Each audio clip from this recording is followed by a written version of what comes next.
네, 황두영 작가와 함께합니다. 어서 오세요. 안녕하십니까? 네, 오늘 준비한 이슈는요.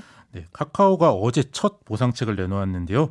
유료 결제로 만화를 보는 카카오 웹툰과 음악 스트리밍 서비스인 멜론 서비스 사용자에 대해 사용 기간을 3일 연장해주는 내용입니다. 많은 이용자들이 이런 보상책을 듣고 더 화를 돋운다, 다른 사이트로 넘어가겠다 등의 격한 반발을 보이고 있습니다. 그 반발은 결국 3일 갖고는 택도 없다. 그렇죠. 이런 얘기인가요? 예. 이번처럼 이제 대형 플랫폼 기업의 서비스 전체가 장기간 먹통이 된 사례가 드물기 때문에 예. 직접적인 비교는 어렵지만 이번 보상책은 과거 통신 3사의 통신장의 보상 수준에 비해서도 훨씬 작습니다. 예. 이제 통신 3사의 경우 이제 방통위가 규제하고 있기 때문에 이용 약관이 대체로 비슷한데요. 올해까지는 3시간 이상 장애에 대해 6배 이상 보상하는 내용이었습니다. 6배. 예. 이제 뭐 그래도 관례적으로는 이제 3시간 이내 장애에 대해서도 10배 정도를 보상해 왔고 호호. 예, 올 7월부터는 2시간 이상 장애에 대해서도 10배 이상 보상하는 것으로 아예 이용 약관이 개정되었습니다. 예. 이제 뭐 멜론이나 카카오 웹툰 같은 경우에 대입해 보면 뭐 장애 기간이 한 1.5일 정도였기 때문에 최소한 보름치 정도는 보상이 돼야 된다 이렇게 볼 수 있습니다. 근데 카카오 이거 보름 보상은 안 된다 이런 건가요? 그러면 입장을 정리하면? 이제 뭐 통신사 수준의 보상은 안 될 것으로 보이는데요. 예. 이제 카카오나 네이버처럼 인터넷망을 빌려서 특정한 서비스를 제공하는 업체를 이제 법적으로 부가통신 역무 사업자 이렇게 얘기하는데요. 네. 이제 방통위가 이들의 경우는 통신사만큼 강하게 이용 약관을 규제하진 않습니다. 네. 이제 뭐 4시간 이상 장애가 있으면 공지하고 손해배상 방법을 알려라 정도로만 되어 있는데요. 이제 예를 들면 2020년 12월에 구글 서비스들이 한 45분간 접속이 통째로 안 된 적이 있었는데요. 예. 이때도 뭐 4시간 이하라는 이유로 보상이 없었습니다. 이제 뭐 구글 프리미엄 같은 유료 서비스에 대해서도요.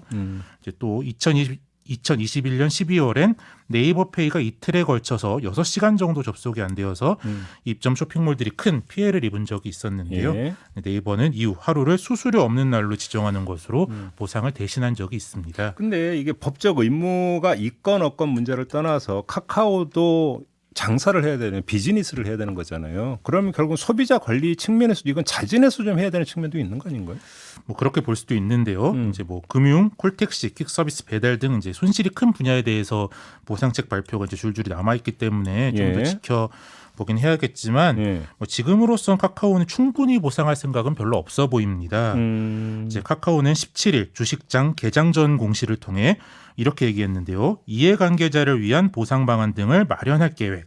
이렇게 얘기하면서도 동시에 이로 인한 재무적인 영향은 제한적일 것으로 판단된다. 뭐 이렇게 밝혔습니다. 네. 이제 뭐 재무적인 영향은 제한적일 이라고 한다면 손해 보는 것을 또 안 한다라는 얘기로 연계가 되는 거겠죠. 그렇죠. 뭐 쉬운 말로는 돈을 크게 안 쓸 거다. 뭐 그렇게 볼 수 있는데요. 예. 이게 피해자만 최소 수백만 명이지 않습니까? 뭐 제기에는 이제 최소한의 보상으로 막아보겠다. 뭐 그렇게 들립니다. 그러니까 이게 좀 해석하기 나름인데 그 해석에 따라서는 이른바 그 독점 기업의 갑질, 횡포 이렇게도 볼 수 있는 거 아니겠습니까? 그렇죠. 그럼 이건 좀 제도적으로 견제를 해야 되는 거 아닌가요? 네, 이제 뭐 원희룡 국토교통부 장관은 지난 16일 본인의 페이스북에 카카오는 무한 책임을 진다는 자세로 신속한 피해 보상에 나서길 바란다 이렇게 썼는데요. 뭐 지르긴 질렀는데 이제 본인이 좀 책임을 져야 되는 사람으로서 강 건너 불구경 같다. 아니 근데 이렇게 얘기한 건 본인이 주무부처 장관이 아니기 때문 아닌가요?